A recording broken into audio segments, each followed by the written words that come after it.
Edition DKShi ಕಾರ್ಯಕ್ರಮಕ್ಕೆ ಮತ್ತೆ ಸ್ವಾಗತ. ಈಗ ಒಂದು ಬ್ರೇಕಿಂಗ್ ನ್ಯೂಸ್ ಬರ್ತಾ ಇದೆ ಅಂತ ನೋಡೋಣ.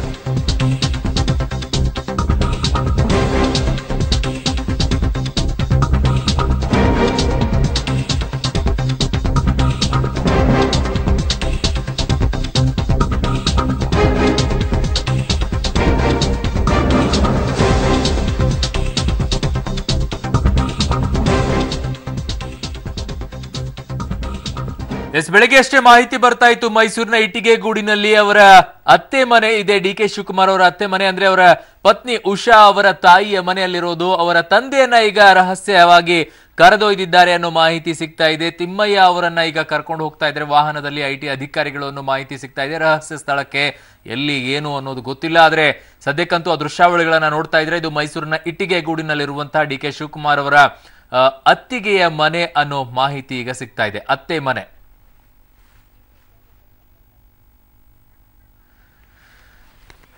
ಎಸ್, ಮೈಸೂರಿನಿಂದ ಬರ್ತಾ ಇರುವಂತಹ ಮಾಹಿತಿ ಇದು. ಆ ದೃಶ್ಯಾವಳಿಗಳನ್ನ ಕೂಡ ನೀವು ನೋಡ್ತಾ ಇದ್ದೀರಾ. ಮೈಸೂರಿನ ಇಟ್ಟಿಗೆಗೂಡಿನಲ್ಲಿರುವಂತಹ ಅವರ ಮನೆಯಿಂದ ಕಾರಿನಲ್ಲಿ ಅಧಿಕಾರಿಗಳು ಕರ್ಕೊಂಡು ಹೋಗ್ತಾ ಇದ್ದಾರೆ. ಡಿ ಕೆ ಶಿವಕುಮಾರ್ ಅವರ ಮಾವನನ್ನ ಕರ್ಕೊಂಡು ಹೋಗ್ತಾ ಇದ್ದಾರೆ. ಬೆಳಗ್ಗೆಯಿಂದಲೂ ಕೂಡ ಮಾಹಿತಿಯನ್ನ ಕೊಡ್ತಾ ಇದ್ವಿ. ಇಟ್ಟಿಗೆಗೂಡಿನಲ್ಲಿ ಅವರ ಅತ್ತೆ ಮನೆ ಇದೆ. ಅಂದ್ರೆ ಡಿ ಕೆ ಶಿವಕುಮಾರ್ ಅವರ ಪತ್ನಿ ಉಷಾ ಅವರ ತಾಯಿಯ ಮನೆ ಇರುವಂತಹ ಮನೆ ಅದು.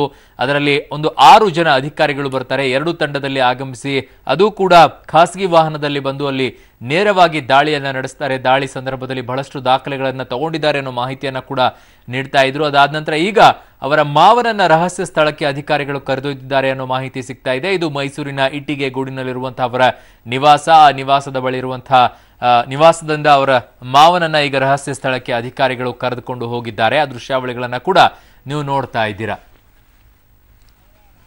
ಬನ್ನಿದಕ್ಕೆ ಸಂಬಂಧಪಟ್ಟಂತೆ ಮತ್ತಷ್ಟು ಮಾಹಿತಿಯನ್ನು ಪಡ್ಕೊಳ್ತೀನಿ. ನನ್ನ ಸಹೋದ್ಯೋಗಿ ಕೆಪಿ ನಾಗರಾಜ್ ಈಗ ನನ್ನೊಂದಿಗೆ ದೂರವಾಣಿ ಸಂಪರ್ಕದಲ್ಲಿದ್ದಾರೆ. ಕೆಪಿ ನಾಗರಾಜ್, ಏನು ಬರ್ತಾ ಇದೆ ಮಾಹಿತಿ ಈಗ? ಹಲೋ ಕೆಪಿ ನಾಗರಾಜ್, ನನ್ನ ಧ್ವನಿ ಕೇಳಿಸ್ತಾ ಇದ್ರೆ ಏನಿದೆ ಮಾಹಿತಿ? ಮತ್ತಷ್ಟು ಮಾಹಿತಿ ಏನಿದೆ?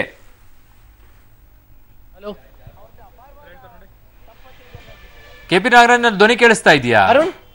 ನನ್ನ ಧ್ವನಿ ಕೇಳಿಸ್ತಾ ಇದೆಯಾ ಅರುಣ್? ಈಗಾಗಲೇ ಕರೆಕ್ಟ್ ಇದೆಯಾ? Yes yes, please continue. ಕೇಳಿಸ್ತಾ ಇದೆ, ಪ್ಲೀಸ್ ಕಂಟಿನ್ಯೂ ಕೆಪಿ ನಾಗರಾಜ್. ಕೇಳಿಸ್ತಾ ಇದೆ ಅರುಣ್, ಕೇಳಿಸ್ತಾ ಇದೆ ಅರುಣ್.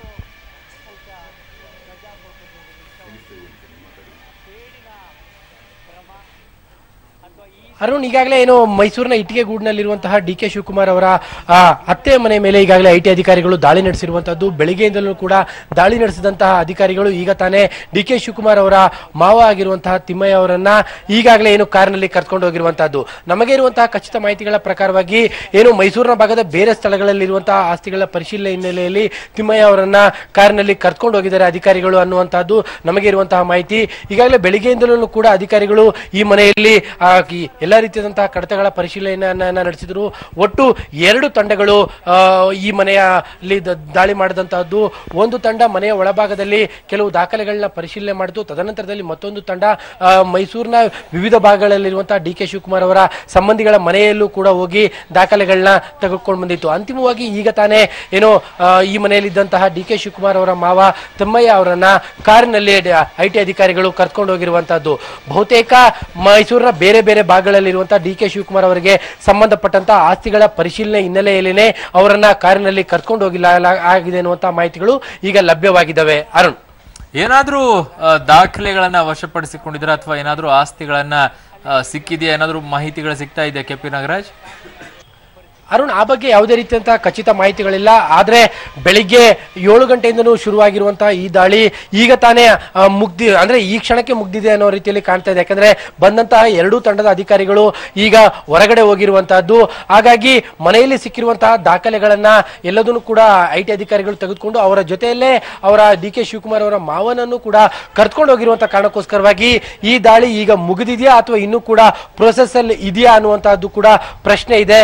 ಯಾಕಂದ್ರೆ ಈ ಒಂದು ವೇಳೆ ದಾಳಿ ಏನಾದರೂ ಸಂಪೂರ್ಣವಾಗಿ ಮುಕ್ತಾಯವಾಗಿದ್ರೆ ನಿಶ್ಚಿತವಾಗಲೂ ಕೂಡ ಡಿ ಕೆ ಶಿವಕುಮಾರ್ ಅವರ ಮಾವರನ್ನ ಮನೆಯಲ್ಲೇ ಬಿಟ್ಟು ಹೋಗ್ತಾ ಇದ್ರು. ಆದ್ರೆ ಅವರನ್ನು ಕೂಡ ಜೊತೆಯಲ್ಲೇ ಕರ್ಕೊಂಡು ಹೋಗಿರುವಂತದ್ದನ್ನ ನೋಡ್ತಾ ಇದ್ರೆ ಎಲ್ಲೋ ಒಂದು ಕಡೆಯಲ್ಲಿ ಮತ್ತಷ್ಟು ದಾಳಿ ಪ್ರಕ್ರಿಯೆಗಳು ಮುಂದುವರೆದಿವೆ. ಜೊತೆಗೆ ಅಗತ್ಯವಾದಂತಹ ದಾಖಲೆಗಳು ಇಲ್ಲಿ ಸಿಕ್ಕಿರುವಂತಹ ಕಾರಣಕ್ಕೋಸ್ಕರವಾಗಿಯೇ ಅವುಗಳ ಬಗ್ಗೆ ಖುದ್ದಾಗಿ ಪರಿಶೀಲನೆ ಮಾಡೋದಕ್ಕೋಸ್ಕರವಾಗಿ ಅಧಿಕಾರಿಗಳು ಅವರನ್ನ ಕರ್ಕೊಂಡು ಹೋಗಿದ್ದಾರೆ ಅನ್ನುವಂಥದ್ದು. ಇದರ ಜೊತೆಗೆ ಮೈಸೂರಿನ ಟಿಕೆ ಲೇಔಟ್ ಮತ್ತು ವಿವಿಧ ಬಡಾವಣೆಗಳಲ್ಲಿ ಇರುವಂತಹ ಡಿ ಕೆ ಶಿವಕುಮಾರ್ ಅವರ ಇತರ ಸಂಬಂಧಿಕರ ಮನೆಯಲ್ಲೂ ಕೂಡ ಏನು ದಾಖಲೆಗಳ ಪರಿಶೀಲನೆಯನ್ನ ಅಧಿಕಾರಿಗಳು ಮಾಡಿದ್ದಾರೆ ಎನ್ನುವಂತಹ ಮಾಹಿತಿಗಳು ಲಭ್ಯವಾಗಿವೆ. ಆದರೆ ಈ ಮನೆಯಲ್ಲಿ ಮಾತ್ರ ಖಚಿತವಾಗಿ ಅಧಿಕಾರಿಗಳು ದಾಳಿ ಮಾಡಿರುವಂತಹದ್ದು. ಇನ್ನು ಕೂಡ ಮನೆಯ ಒಳಭಾಗದಲ್ಲಿ ಇನ್ನು ಕೂಡ ಕೆಲವು ಅಧಿಕಾರಿಗಳು ಇರುವಂತಹ ಸಾಧ್ಯತೆಗಳು ಇದೆ. ಯಾಕೆಂದ್ರೆ ಮನೆಯಲ್ಲಿ ಯಾವುದೇ ರೀತಿಯಂತ ಬಾಗಿಲನ್ನು ಕೂಡ ತೆಗೆದಿಲ್ಲ. ಇನ್ನು ಕೂಡ ಅನೇಕ ಚಪ್ಪಲಿಗಳು ಕೂಡ ಇಲ್ಲಿರುವಂತಹದ್ದು. ಮನೆಯ ಒಳಭಾಗದಲ್ಲಿ ಇನ್ನು ಯಾರಾದ್ರೂ ಇದಾರ ಅನ್ನುವಂತಹ ಮಾಹಿತಿಗಳು ಕೂಡ ಮತ್ತು ಅನುಮಾನಗಳು ಕೂಡ ವ್ಯಕ್ತವಾಗಿರುವಂತಹದ್ದು. ಆದ್ರೆ ಸದ್ಯದ ಮಟ್ಟಿಗೆ ಮಾತ್ರ ದಾಳಿ ಪ್ರಕ್ರಿಯೆ ಮುಗಿದಿದೆ, ಅಂದ್ರೆ ಈ ಕ್ಷಣಕ್ಕೆ ಮುಗಿದಿದೆ ಅನ್ನುವಂಥದ್ದು ಹೇಳಲಾಗ್ತಾ ಇದೆ. ಇನ್ನು ತಮ್ಮಯ್ಯ ಅವರನ್ನ ಮತ್ತೆ ವಾಪಸ್ ಅಧಿಕಾರಿಗಳು ಯಾವಾಗ ಕರ್ಕೊಂಡ್ ಬರ್ತಾರೆ ಮತ್ತು ಇನ್ನೇನೇನು ದಾಖಲೆಗಳು ಸಿಗುತ್ತವೆ ಅನ್ನುವಂಥದ್ರ ಮೇಲೆ ಉಳಿದ ಪ್ರಶ್ನೆಗಳು ಮತ್ತು ಉತ್ತರಗಳು ಸಿಗಬಹುದು. ಅರುಣ್, ಓಕೆ, ಆದ್ರೆ ಮೈಸೂರಿನಲ್ಲೂ ಕೂಡ ಡಿ.ಕೆ. ಶಿವಕುಮಾರ್ ಅವರು ತಮ್ಮ ಹೆಸರಲ್ಲಿ ಆಸ್ತಿಯನ್ನ ಪಡ್ಕೊಂಡಿದ್ದಾರಾ ಅಥವಾ ಅವರ ಪತ್ನಿ ಹೆಸರಲ್ಲಿ ಇದೆಯಾ ಅಥವಾ ಮಾವ ಅವರ ಅತ್ತೆಯ ಹೆಸರಲ್ಲಿ ಇದೆಯಾ? ಈ ಬಗ್ಗೆ ಏನಾದರೂ ಸಿಗ್ತಾ ಇದೆಯಾ ಮಾಹಿತಿ ಕೆ.ಪಿ. ನಾಗರಾಜ್? ಇಲ್ಲ ಅರುಣ್, ಈ ಬಗ್ಗೆ ಖಚಿತವಾದಂತಹ ಮಾಹಿತಿಗಳು ಲಭ್ಯವಾಗ್ತಾ ಇಲ್ಲ. ಆದ್ರೆ ಸಹಜವಾಗಿಯೇ ಏನು ಅದು ಒಂದು ವೇಳೆ ಆಸ್ತಿಗಳು ಇದ್ದದ್ದೇ ಆದ್ರೆ ನಿಶ್ಚಿತವಾಗ್ಲೂ ಕೂಡ ಅದು ಡಿ.ಕೆ. ಶಿವಕುಮಾರ್ ಅವರ ಹೆಸರಲ್ಲಿ ಇರೋದಿಲ್ಲ, ಅದು ಅವರ ಸಂಬಂಧಿಕರುಗಳ ಹೆಸರುಗಳಲ್ಲಿ ಇರುತ್ತೆ. ಈ ಕಾರಣಕ್ಕೋಸ್ಕರವಾಗಿಯೇ ಯಾವುದೇ IT ರೇಡ್ಗಳು ಉಂಟಾದಂತಹ ಸಂದರ್ಭದಲ್ಲಿ ಮೂಲ ವ್ಯಕ್ತಿಯ ಜೊತೆಗೆ ಅವರ ಸಂಬಂಧಿಕರುಗಳು, ನಿಕಟವರ್ತಿಗಳು ಮತ್ತು ಅವರ ಸಂಬಂಧಿಕರುಗಳ ಮನೆ ಮೇಲೆ IT ಅಧಿಕಾರಿಗಳು ದಾಳಿ ಮಾಡುವಂತದ್ದು. ಯಾಕಂದ್ರೆ ಮೂಲ ವ್ಯಕ್ತಿಯ ಹೆಸರಿನಲ್ಲಿ ಆಸ್ತಿಗಳು ಇಲ್ಲದೆ ಇದ್ರು ಕೂಡ ಅವರ ಸಂಬಂಧಿಕರು ಅಥವಾ ಆಪ್ತರ ಹೆಸರಿನಲ್ಲಿ ಅವರು ದಾಖಲೆಗಳನ್ನ ಇಟ್ಕೊಂಡಿರ್ತಾರೆ.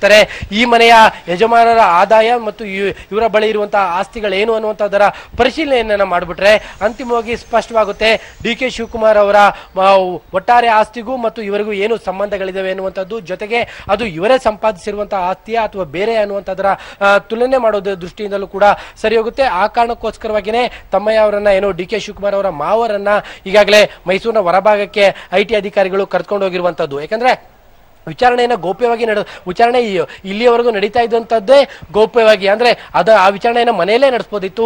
ಇಂತಹ ಸಂದರ್ಭದಲ್ಲೂ ಅವ್ರನ್ನ ಹೊರಗಡೆ ಕರ್ಕೊಂಡು ಹೋಗಿದ್ದಾರೆ ಅನ್ನೋದಾದ್ರೆ ನಿಶ್ಚಿತವಾಗ್ಲೂ ಕೂಡ ಎಲ್ಲೋ ಬೇರೆ ಕಡೆ ಇರುವಂತಹ ಆಸ್ತಿಗಳ ಪರಿಶೀಲನೆಗೆ ಅಥವಾ ಬೇರೆ ಕಡೆ ಇರುವಂತಹ ಡಾಕ್ಯುಮೆಂಟ್ಸ್ಗಳನ್ನ ಪಡೆದುಕೊಳ್ಳುವಂತಹ ಸಲುವಾಗಿನೇ ಅವ್ರನ್ನ ಕರ್ಕೊಂಡು ಹೋಗಿರುವಂತಹ ಸಾಧ್ಯತೆಗಳೇ ಹೆಚ್ಚಾಗಿದೆ. ಅರುಣ್, ಓಕೆ, ಮೈಸೂರಿನಲ್ಲಿ ಒಂದೇ ಮನೆ ಇದೆಯಾ ಅಥವಾ ಇನ್ನೊಂದು ಮನೆ ಏನಾದರೂ ಇದೆಯಾ? ಇದ್ರ ಬಗ್ಗೆ ಏನಾದರೂ ಇದೆಯಾ ಕೆ.ಪಿ. ನಾಗರಾಜ್ ಮಾಹಿತಿ? TK ಲೇಔಟ್ನಲ್ಲಿ ಒಂದು ಮನೆ, DKS ಅನ್ನುವಂಥ ಇನ್ಶಿಯಲ್ನ ಒಂದು ಮನೆ ಎಲ್ಲೂ ಕೂಡ ದಾಖಲೆ ಪರಿಶೀಲನೆ ಮಾಡಲಾಗಿದೆ ಅನ್ನುವಂಥದ್ದಿತ್ತು. ಆದರೆ ಅದ್ರ ಬಗ್ಗೆ ಯಾವುದೇ ರೀತಿಯಂತಹ ಖಚಿತ ಮಾಹಿತಿಗಳಿಲ್ಲ. ಆದರೆ ಖಚಿತವಾಗಿಯೂ ಮನೆಯಲ್ಲಿ ಏನು ಡಿ.ಕೆ. ಶಿವಕುಮಾರ್ ಅವರ ಸಂಬಂಧಿಗಳ ಮನೆ ಮೇಲೆ ರೈಡ್ ಆಗಿರುವಂತಹದ್ದು ಇದು ಒಂದೇ ಮನೆ. ಇದು ಡಿ.ಕೆ. ಶಿವಕುಮಾರ್ ಅವರ ಮಾವ ಅತ್ತೆ ಇರುವಂತಹ ಮನೆ. ಆ ಕಾರಣಕ್ಕೋಸ್ಕರವಾಗಿಯೇ ಇಲ್ಲಿ ಬಂದು ಪರಿಶೀಲನೆಯನ್ನ ನಡೆಸಿರುವಂತದ್ದು. ಕೇವಲ 1-2 ತಾಸಿನ ದಾಖಲೆಗಳ ಪರಿಶೀಲನೆ ಅಲ್ಲ ಅರುಣ್, ಬೆಳಿಗ್ಗೆ 7 ಗಂಟೆಯಿಂದ ನಡೆದಿರುವಂತಹ ಪರಿಶೀಲನೆ ಇಲ್ಲಿಯವರೆಗೆ, ಅಂದ್ರೆ ಸುದೀರ್ಘವಾದಂತಹ ಪರಿಶೀಲನೆ ದಾಖಲೆಗಳ ಪರಿಶೀಲನೆ ನಡೀತಾ ಇದೆ ಅನ್ನೋದಾದ್ರೆ ಸಮಥಿಂಗ್ ಈಸ್ ರಾಂಗ್ ಅನ್ನುವಂಥದ್ದು ಸ್ಪಷ್ಟ. Arun, okay, KP. ನಾಗರಾಜ್ ನಿಮ್ಮೆಲ್ಲ ಮಾಹಿತಿಗೆ ಧನ್ಯವಾದಗಳು. ಈ ಮನೆ ಅವ್ರ ಮದುವೆ ಮೊದಲೇ ಇದ್ದಿದ್ದು ಯಾವ್ದು ಹಸನಬರ? ಈಗ ಅವ್ರ ಮಾವ ಅತ್ತೆ ಇದ್ದಾರೆ. ಓಕೆ, ಹಳೆ ಮನೆ ಅದು, ಹಳೆ ಮನೆ ರಿನೋವೇಷನ್ ಮಾಡಿದ್ದಾರೆ ಅಷ್ಟೇ. ಓಹೋ, ಓಕೆ ಓಕೆ. ಒಂದು ಬ್ರೇಕಿಂಗ್ ನ್ಯೂಸ್ ಬರ್ತಾ ಇದೆ ಸರ್, ನಾನು ತಗೊಂಡ್ಬಿಡ್ತೀನಿ. ಒಂದು ಬ್ರೇಕಿಂಗ್ ನ್ಯೂಸ್ ಬರ್ತಾ ಇದೇನು ಅಂತ ನೋಡೋಣ.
ಡಿ.ಕೆ. ಶಿವಕುಮಾರ್ ಅವರ ವಿಚಾರಣೆ ಈಗಾಗಲೇ ಆರಂಭವಾಗಿದೆ. ಹಾಗಾಗಿ ಅಲ್ಲಿ ಅಧಿಕಾರಿಗಳು, ಆದಾಯ ತೆರಿಗೆ ಅಧಿಕಾರಿಗಳು ಡಿ.ಕೆ. ಶಿವಕುಮಾರ್ ಅವರಿಗೆ ಪ್ರಶ್ನೆಗಳ ಸುರುಮಳೆಯನ್ನ ಇಡ್ತಾ ಇದ್ದಾರೆ. ಸಿಂಗಾಪುರ್, ದುಬೈನಲ್ಲಿ ಕಟ್ಟಡ ನಿರ್ಮಾಣ ಸೇರಿದಂತೆ ರಿಯಲ್ ಎಸ್ಟೇಟ್ ನಲ್ಲಿ ಏನಾದರೂ ಹಣವನ್ನ ಹೂಡಿದ್ದೀರಾ ಸಾಮಾನ್ಯವಾಗಿ ಕೇಳುವಂತಹ ಪ್ರಶ್ನೆಗಳಿದು. IT ಅಧಿಕಾರಿಗಳು ದಾಳಿ ನಡೆಸಿದಂತಹ ಸಂದರ್ಭದಲ್ಲಿ ವಿದೇಶದಲ್ಲಿ ನೀವು ಬ್ಯಾಂಕ್ ಅಕೌಂಟ್ ಅನ್ನ ಇಟ್ಟಿದ್ದೀರಾ, ಇದು ಕೂಡ ಸಾಮಾನ್ಯವಾಗಿ ಕೇಳುವಂತಹ ಪ್ರಶ್ನೆಗಳು. ನಿಮ್ಮ ಅಕೌಂಟ್ಗಳು ಎಷ್ಟಿದೆ, ಅಕೌಂಟ್ಗಳು ಎಲ್ಲೆಲ್ಲಿದೆ, ಯಾವ್ಯಾವ ಬ್ಯಾಂಕ್ಗಳಲ್ಲಿದೆ, ವಿದೇಶದಲ್ಲೂ ಇದೆಯಾ ಅಥವಾ ಭಾರತದಲ್ಲಿ ಮಾತ್ರ ಇದೆಯಾ ಅಥವಾ ಕರ್ನಾಟಕದಲ್ಲಿ ಮಾತ್ರ ಅಥವಾ ಬೇರೆ ರಾಜ್ಯಗಳಲ್ಲೂ ಕೂಡ ಇದೆಯಾ? ಈ ರೀತಿಯಾದಂತಹ ಪ್ರಶ್ನೆಗಳನ್ನ ಸಾಮಾನ್ಯವಾಗಿ ಐಟಿ ಅಧಿಕಾರಿಗಳು ಕೇಳ್ತಾರೆ. ತದನಂತರ ಆಸ್ತಿಗಳನ್ನ ಎಷ್ಟು ಹೊಂದಿದ್ದೀರಾ, ಎಲ್ಲೆಲ್ಲಿ ನಿಮ್ಮ ಆಸ್ತಿಗಳಿದೆ, ನಿಮ್ಮ ಹೆಸರಲ್ಲಿರುವಂತಹ ಆಸ್ತಿಗಳೆಷ್ಟು, ನಿಮ್ಮ ಪತ್ನಿ ಹೆಸರಲ್ಲಿರುವಂತಹ ಆಸ್ತಿಗಳೆಷ್ಟು, ನಿಮ್ಮ ತಂದೆ ತಾಯಿ ಹೆಸರಲ್ಲಿರುವಂತಹ ಆಸ್ತಿಗಳೆಷ್ಟು, ಮಕ್ಕಳೇನಾದ್ರೂ ಇದ್ರೆ ಮಕ್ಕಳ ಹೆಸರಿನಲ್ಲಿ ಆಸ್ತಿಗಳೆಷ್ಟು, ಈ ರೀತಿಯಾದಂತಹ ಪ್ರಶ್ನೆಗಳು ಐಟಿ ಅಧಿಕಾರಿಗಳು ಕೇಳ್ತಾರೆ. ವಿದೇಶಿ ಅಕೌಂಟ್ ನಲ್ಲಿ ಎಷ್ಟು ಹಣ ಇಟ್ಟಿದ್ದೀರಾ, ಅಕೌಂಟ್ಗಳಲ್ಲಿ ಎಷ್ಟೆಷ್ಟು ಹಣ ಇರುತ್ತೆ ಅನ್ನೋದ್ರ ಬಗ್ಗೆ ಎಲ್ಲವೂ ಕೂಡ ಮಾಹಿತಿಯನ್ನ ಐಟಿ ಅಧಿಕಾರಿಗಳು ಕಲೆಯನ್ನ ಹಾಕ್ತಾರೆ. ಅದೇ ರೀತಿಯಾಗಿ ಈಗ ಡಿ ಕೆ ಶಿವಕುಮಾರ್ ಅವರಿಗೂ ಕೂಡ ಪ್ರಶ್ನೆಗಳ ಸುರಿಮಳೆಯನ್ನೇ ಐಟಿ ಅಧಿಕಾರಿಗಳು ಇಡ್ತಾ ಇದ್ದಾರೆ. ಆ ಎಲ್ಲಾ ಪ್ರಶ್ನೆಗಳಿಗೂ ಕೂಡ ಡಿ ಕೆ ಶಿವಕುಮಾರ್ ಅವರು ಉತ್ತರವನ್ನ ಕೊಡ್ತಾ ಇದ್ದಾರೆ. ಎಸ್, ನಮ್ಮ ಜೊತೆಗೆ ಈಗ ಹೋರಾಟಗಾರರಾಗಿರುವಂತಹ ಎಸ್ ಆರ್ ಹಿರೇಮಠ್ ಸರ್ ನಮ್ಮ ಜೊತೆಗೆ ದೂರವಾಣಿ ಸಂಪರ್ಕದಲ್ಲಿದ್ದಾರೆ. ಸರ್ ನಮಸ್ಕಾರ. ಸರ್ ನಮಸ್ಕಾರ ಸರ್. ಯಾಕೋ ಖುಷಿಯಲ್ಲಿದ್ದಂಗಿದ್ದೀರಾ ಸರ್? ಏನ್ರಿ ತುಂಬಾ ಖುಷಿಯಲ್ಲಿದ್ದೀರಾ ಅಂತ? ಇಲ್ಲ, ನಾನು ಹೈಕೋರ್ಟ್ ದಲ್ಲಿ ಇದ್ದೆ ಸರ್ ಬಗ್ಗೆ. ಅದಕ್ಕೆ ತಮ್ಮ ಫೋನ್ ಬಂದ್ ಕೂಡಲೇ ನಾನು ಹೊರಗೆ ಬಂದಿದ್ದೆ. ಓಕೆ, ಏನ್ ಹೇಳ್ತೀರಾ ಸರ್ ಈ ಐಟಿ ದಾಳಿ ಬಗ್ಗೆ? ಇದೇನು ದಾಳಿ ಏನ್ ನಡೀತಾ ಇದೆ ಡಿ ಕೆ ಶಿವಕುಮಾರ್ ಅವರ ಬಗ್ಗೆ, ಇದು ಲಾಂಗ್ ಡಿಲೇಡ್ ರೇಟ್ಸ್ ಎಂದೂ ಮಾಡ್ಬೇಕಾಗಿತ್ತು, ಹಿಂದೆ ಆಗ್ಬೇಕಾಗಿತ್ತು ಇದು. ಹೌದೌದು. ಯಾಕಂದ್ರೆ ತಮ್ಮ ಟಿವಿ ಮೇಲೆ ಅದು ಡಿಬೇಟ್ ಆದಾಗ ನಮ್ಮ ದೇಶದೊಳಗೆ ಅತಿ ಭ್ರಷ್ಟ ವ್ಯಕ್ತಿಯೊಳಗೆ ಅಗ್ರಗಣ್ಯ ಸ್ಥಾನದೊಳಗಿರೋ ಅಂದ್ರೆ ಡಿ ಕೆ ಶಿವಕುಮಾರ್. ನೀವು ಯಾವುದೇ ಹೇಳ್ರಿ, ಗಣಿಗಾರಿಕೆ ಹೇಳ್ರಿ, ಕಲ್ಲು ಗಣಿಗಾರಿಕೆ, ಐರನ್ ಓರು, ಆಮೇಲೆ ಈ ಲ್ಯಾಂಡ್ ಮಾಫಿಯಾ, ಏನೂ ಇದಿಲ್ಲ. ಇದೇನೊಂದು ನಮ್ದು ಬಳ್ಳಾರಿ ರಿಪಬ್ಲಿಕ್ ಇತ್ತು, ಅದರ 10 ಪಟ್ಟು ಇದು ಏನಾಗಿದೆ, ಕನಕಪುರ ರಿಪಬ್ಲಿಕ್ ಇದೆ. ಮತ್ತು ಇದರ ವ್ಯಾಪ್ತಿ, ಇದರ ಆಳ, ಇದು ಒಂದು ಆಕ್ಟೋಪಸ್ ಹಾಗೆ ಬಹಳ ಬೆಳೆದಿದೆ. ಅದಕ್ಕೆ ಇದ್ರ ಬಗ್ಗೆ ನಾನು ಅತಿ ಮಹತ್ವದ ಮಾತನ್ನು ಹೇಳಬಯಸ್ತಾ ಇದ್ದೇನೆ ಅಂದ್ರೆ, ಇದು ಕೇವಲ ಐಟಿ ರೇಡದಿಂದ ಬಗೆಹರಿಸುವಂತಹ ವಿಷಯ ಅಲ್ಲ. ಇಲ್ಲಿ ಕೋಆರ್ಡಿನೇಟೆಡ್ ಎಫರ್ಟ್ಸ್ ಬೇಕು, ಇಫೆಕ್ಟಿವ್ ಎಫರ್ಟ್ಸ್. ಅಂದ್ರೆ ಅಲ್ಲಿ ಇದು ಇರಬೇಕು, ಏನು, ಇಡಿ ಎನ್ಫೋರ್ಸ್ಮೆಂಟ್ ಡೈರೆಕ್ಟರೇಟ್. ಯಾಕಂದ್ರೆ ಅವೆಲ್ಲ ಕಂಪನಿಗಳು, ಇವರು ತಮ್ಮ ಇವರೆಲ್ಲ ಏನಿದೆ, ಇವ್ರ ಹೆಂಡತಿ ಎಲ್ಲವೂ, ಅವೆಲ್ಲವೂ ಮನಿ ಲಾಂಡ್ರಿಂಗ್ ಇದೆ, ಅದರೊಳಗೆ ಏನು ಸಂಶಯ ಇಲ್ಲ. ಸಿಬಿಐ ಇರಬೇಕು, ಅದ್ರ ಜೊತೆಗೆ ಸೆಂಟ್ರಲ್ ವಿಜಿಲೆನ್ಸ್ ಕಮಿಷನ್ ಇರಬೇಕು. ನನ್ನ ಅಭಿಪ್ರಾಯದೊಳಗೆ ಇವರು ಎಲ್ಲರೂ ಕೋಆರ್ಡಿನೇಟೆಡ್ ಆಗಿ ತುಂಬಾ ದಕ್ಷತೆಯಿಂದ ಒಬ್ಬರಿಗೊಬ್ಬರಿಗೆ ಪರಸ್ಪರ ತಿಳುವಳಿಕೆಯಿಂದ ಮಾಡಿದರೆ ಮಾತ್ರ ಇಂತಹ ಭ್ರಷ್ಟನ್ನ ಅಕೌಂಟಬಲ್ ಮಾಡೋದು ಸಾಧ್ಯ ಇದೆ. ಇಲ್ಲ ಅಂದ್ರೆ ಬಹಳ ಕಷ್ಟ. ಯಾಕಂದ್ರೆ ಅವ್ನಿಗೆ ಎಷ್ಟು ಜುಡಿಷಿಯರಿ ಒಳಗೆ ಔಟ್ರೀಚ್ ಇದೆ, ಎಲ್ಲವನ್ನು ಯಾವ ರೀತಿ ಒಂದು ಆಕ್ಟೋಪಸ್ ಆಗಿ ಕರಪ್ಟ್ ಮಾಡಿದಾರಲ್ಲ, ಇಂಥ ವ್ಯಕ್ತಿಗಳು ತಮ್ಮ ಫ್ಯಾಮಿಲಿಗೆ, ಸಮಾಜಕ್ಕೆ, ರಾಜ್ಯಕ್ಕೆ ಮತ್ತು ದೇಶಕ್ಕೆ ನನ್ನ ಅಭಿಪ್ರಾಯದೊಳಗೆ ಭಾರಿ ಏನಂತೀರಿ ನೀವು ಅದಕ್ಕೆ, ಕಪ್ಪು ಚುಕ್ಕೆ ಏನಂತಿರಲ್ಲ, ಅಂಥ ಮನುಷ್ಯ. ಇಂಥ ಮಂದಿ ಎಂದೂ ಸಿವಿಲ್ ಸೊಸೈಟಿ ಒಳಗೆ ಇರಬಾರ್ದು. ಆ ಕಾಮನ್ ಕ್ರಿಮಿನಲ್ ಏನಿದ್ನಲ್ಲ ಯಾರು, ಗಾಲಿ ಜನಾರ್ದನ್ ರೆಡ್ಡಿ, ಅವನು ಹಾಗೆ ಒಂದು 2-3 ವರ್ಷ ಜೈಲ್ನೊಳಗೆ ಕೇವಲ ಇನ್ವೆಸ್ಟಿಗೇಷನ್ ಒಳಗೆ ಕಳಿಬೇಕು ಅವನು, ಇವ್ರು ಮಾಡಿದ್ದ ನೋಡಿದ್ರೆ. ಆದ್ರೆ ಇದು ಕೋಆರ್ಡಿನೇಟೆಡ್ ಇರಬೇಕು. ಇನ್ನೊಂದು ಅತಿ ಮಹತ್ವದ ಮಾತು ನಾ ಏನು ಹೇಳ ಬಯಸ್ತಾ ಇದ್ದೇನೆ ಅಂದ್ರೆ, ಇತ್ತೀಚಿನ ದಿವಸದೊಳಗೆ ಬಿಜೆಪಿಯವರು ಪೊಲಿಟಿಸೈಸ್ ಮಾಡ್ತಾ ಇದ್ದಾರೆ. ಇದು ಕೂಡ ರಾಜಕೀಯವಾಗಿಯೇ ಬಳಸ್ಕೊಳ್ತಾ ಇದ್ರೆ ಆರೋಪ ಇದೆ. ಈಗ ನೋಡಿ, ಇವ್ರ ಗುರು ಅವ ಏನು ಕ್ರಿಮಿನಲ್ ಅಕಾಡೆಮಿಯ ಡೀನ್ ಇದ್ದಂಗ, ಯಾರು ಮುಖ್ಯಮಂತ್ರಿ ಆಗಿದ್ರಲ್ಲ, ಕೃಷ್ಣ, SM ಕೃಷ್ಣ, ಅವ್ನು ನೋಡಿದ್ರಲ್ಲ ಯಾವ ರೀತಿ ಈ ಇಳಿ ವಯಸ್ಸಿನೊಳಗೆ ನಾಚಿಕೆಗೇಡತನ, ಮಾನ ಮರ್ಯಾದೆ ಬಿಟ್ಟು ಅವನು ಅವ್ರನ್ನ ಜಾಯ್ನ್ ಆಗಿಬಿಟ್ಟ. ಈಗ ಎಲ್ಲೇ ಹೋಗ್ಬಿಟ್ಟ, ಹವಾವಳ ಕಸೂತಿ ಎಲ್ಲೋದೋ ಹೋದ. ಹಾಗೆ ಇವರಿಗೆ ನಾಳೆ ಏನಾದರೂ, ಯಾಕಂದ್ರೆ ಇವರಿಗಂತೂ ಯಾವ ಪಕ್ಷದ ಬಗ್ಗೆ ಏನು ಇಲ್ವೇ ಇಲ್ಲ, ನಿಮಗೆ ಗೊತ್ತಿದೆ ಅಲ್ಲ. ಆ ಜಾಯಿನ್ ಆದ ಮೇಲೆ ಈಗ ಹೆಂಗ ಯಡಿಯೂರಪ್ಪನ ಉಳಿಸ್ತಾ ಇದ್ದಾರೆ. ಆಮೇಲೆ ಅವ ಯಾರು ವಂಜಾರ, ಯಾರು ಅವ ಪೊಲೀಸ್ ಆಫೀಸರ್ ಡಿಸ್ಚಾರ್ಜ್ ಆಗಿಬಿಟ್ಟ ನಿನ್ನೆ, ನೋಡಿದ್ರಲ್ಲ. ಆಮೇಲೆ ಅವ ಎಂತ ಮಗಳ ಲಗ್ನ ಮಾಡ್ದ, ಎಲ್ಲಾ ಮಾಡ್ದ, ಅವನಿಗೇನು ಆಗ್ತಾ ಇಲ್ಲ. ಯಾರಿಗೆ? ಗಾಲಿ ಜನಾರ್ದನ್ ರೆಡ್ಡಿ ಇತ್ತೀಚಿನ ವ್ಯವಹಾರಗಳಿಗೆ. ಇವು ಯಾರು ಯಡಿಯೂರಪ್ಪ ಅವರು, ಅವ ವಕೀಲ ಸಿದ್ಧಾರ್ಥ 1,97,000 ಇದು ಏನೋ ಸಾರಿ 1,97,00,000 ರೂಪಾಯಿ. ಅದು ಏನು ಇನ್ವೆಸ್ಟಿಗೇಷನ್ ಸರಿಯಾಗಿ ನಡೀತಾ ಇಲ್ಲ. ಏನೇನು ತಿಳುವಳಿಕೆ ಇದೆ, ರಾಜಕೀಯ ಪಿತೂರು ಇದೆ, ಇವೆಲ್ಲವನ್ನ ಹೊರಗೆ ಬರ್ಬೇಕು ಸರ್. ಅದಕ್ಕೊಂದೊಂದು ರಾಜಕೀಯ ಆಟ ಮಾಡಿ ಅವ ನಾಳೆ ಜಾಯ್ನ್ ಆದ್ಮೇಲೆ ಬಿಟ್ಟು ಬಿಟ್ರೆ ನನಗನ್ನಿಸು ಮಟ್ಟಿಗೆ ಇದು ದೇಶದ ಜನತೆಗೆ ಒಂದು ದೊಡ್ಡ ದ್ರೋಹ ಬಗದಂಗೆ ಆಗ್ತದೆ.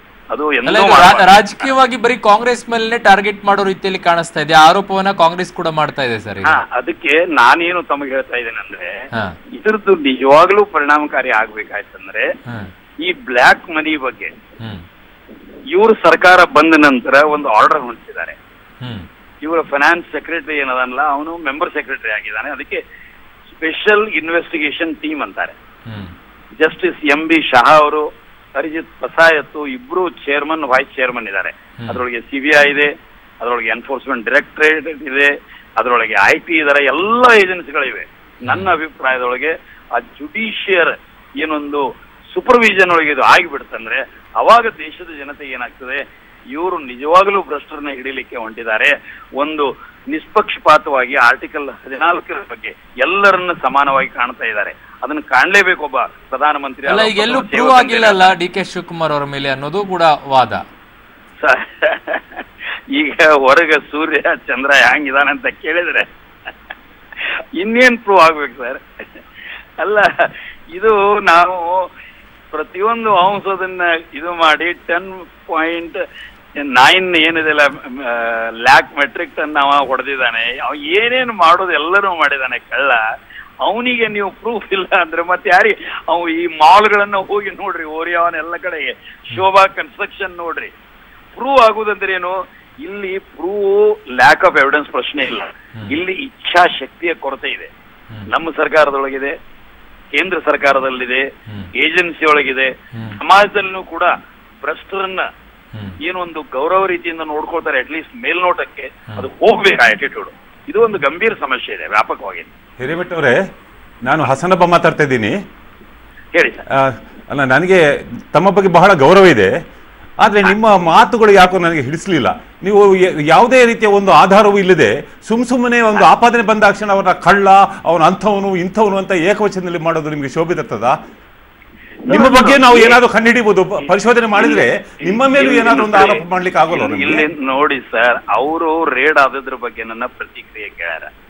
ನನಗೆ ಪೆನಲ್ ಡಿಸ್ಕಷನ್ಗೆ ಅವ್ರು ಕರೆದಿಲ್ಲ. ಅಲ್ಲಲ್ಲ, ನೀವು ಕಳ್ಳ ಅಂತ ಹೇಗೆ ಕರಿತೀರಿ? ಯಾವ ಆಧಾರದಲ್ಲಿ ಕರಿತೀರಿ ನೀವು?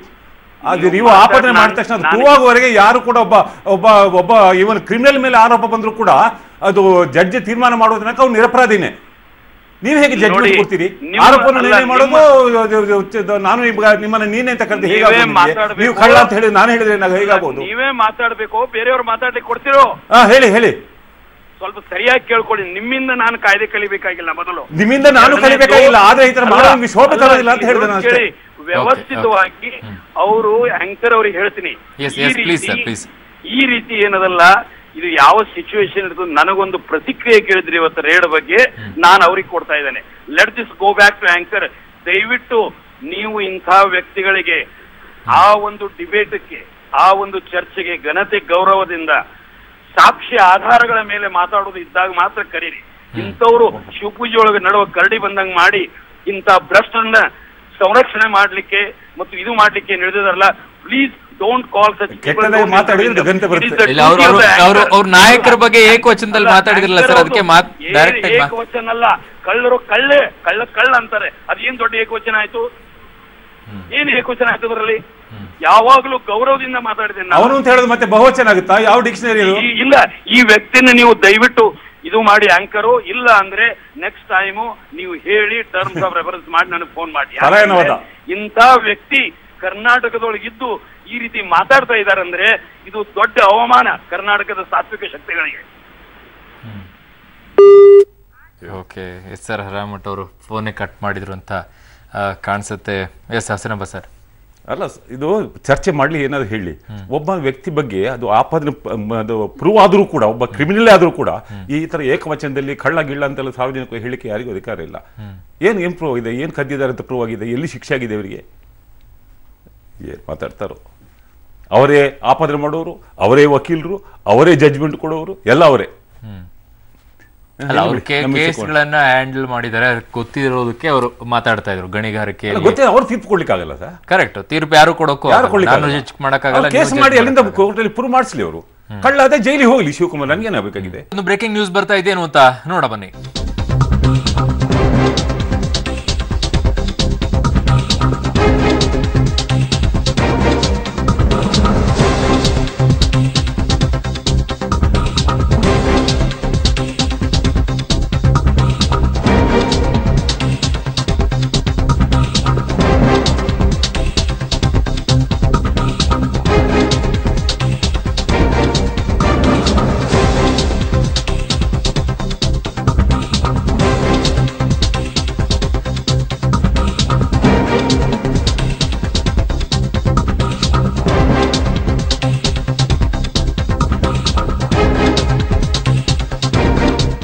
ಆದಾಯ ತೆರಿಗೆ ಅಧಿಕಾರಿಗಳು ಡಿಕೆ ಶಿವಕುಮಾರ್ ಅವರಿಗೆ ಕೇಳ್ತಾ ಇರುವಂತಹ ಪ್ರಶ್ನೆಗಳಿವು. ಯಾವ್ಯಾವ ನಗರಗಳಲ್ಲಿ ಯಾವ್ಯಾವ ಬಿಲ್ಡರ್ಗಳ ಜೊತೆಗೆ ನಿಮಗೆ ನಂಟಿದೆ ಅನ್ನೋ ಮಾಹಿತಿಯನ್ನ ಕೇಳ್ತಾ ಇದ್ದಾರೆ.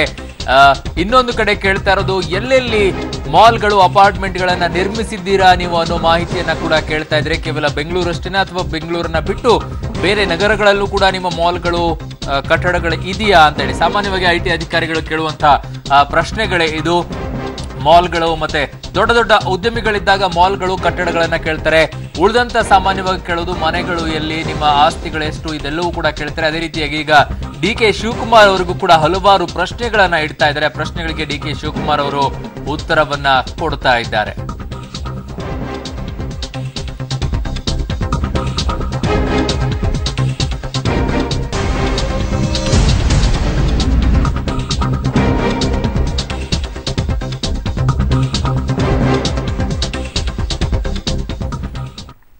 ಹಸನಬ್ ಅವರೇ, ಒಂದು ಕಡೆ ಅವ್ರ ಮೇಲೆ ಹಿಂದೆಯಿಂದಲೂ ಕೂಡ ಗಂಭೀರ ಆರೋಪಗಳು ಕೇಳಿ ಬರ್ತಾ ಇತ್ತು, ಎಲ್ಲವೂ ಕೂಡ ಇತ್ತು.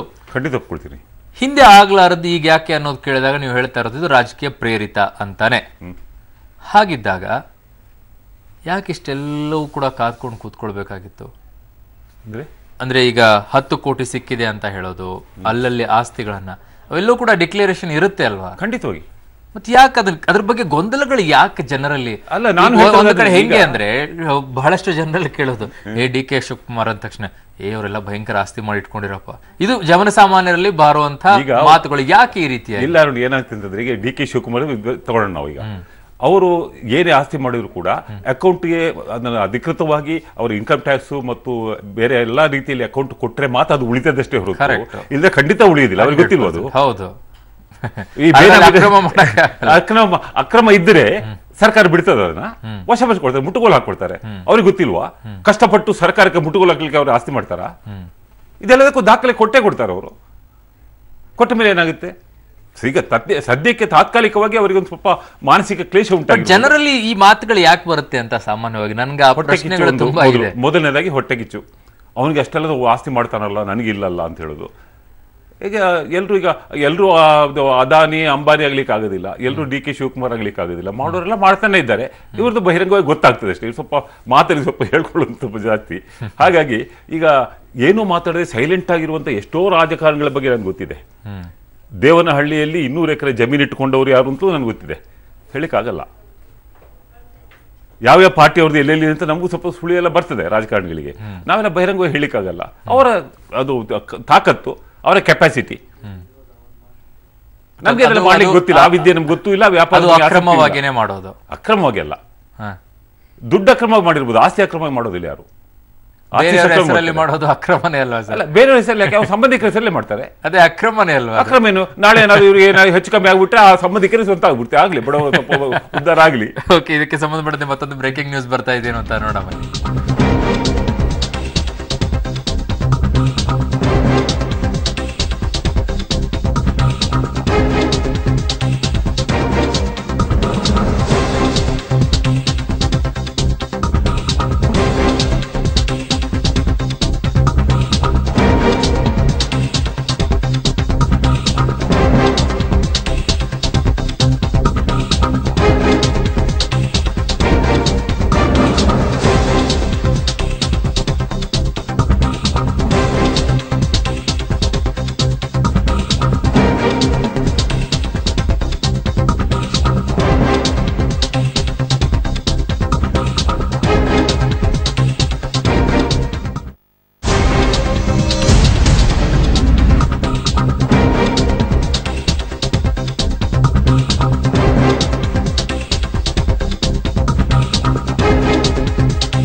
ಕನಕಪುರದ ಕೋಡಿಹಳ್ಳಿಯಲ್ಲಿ ಸಂಸದ ಡಿಕೆ ಶಿವಕುಮಾರ್ ಅವರ ಮನೆ, ಸುರೇಶ್ ಅವರ ಮನೆ ಮೇಲೆ ಕೂಡ ಮತ್ತೆ ದಾಳಿ ನಡೆದಿದೆ. ಡಿಕೆ ಬ್ರದರ್ಸ್ ತಾಯಿ ಗೌರಮ್ಮ ಬಳಿಯೂ ಕೂಡ ಮಾಹಿತಿಯನ್ನ ಪಡಿತಾ ಇದ್ದಾರೆ ಅಧಿಕಾರಿಗಳು. ಗೌರಮ್ಮ ಅವರ ಬಳಿಯೂ ಕೂಡ ಮಾಹಿತಿಯನ್ನ ಪಡಿತಾ ಇದ್ದಾರೆ. ಕನಕಪುರದ ನಿವಾಸದಲ್ಲಿ ಹಲವು ದಾಖಲೆಗಳನ್ನ ಈಗ ಐಟಿ ಅಧಿಕಾರಿಗಳು ಪಡ್ಕೊಂಡಿದ್ದಾರೆ. ದಾಖಲೆ ಸಮೇತವಾಗಿ ಒಂದು ವಾಹನದಲ್ಲಿ 3 ಅಧಿಕಾರಿಗಳು ಬೆಂಗಳೂರಿನತ್ತ ತೆರಳಿದ್ದಾರೆ ಅನ್ನೋ ಮಾಹಿತಿ ಈಗ ಸಿಗ್ತಾ ಇದೆ.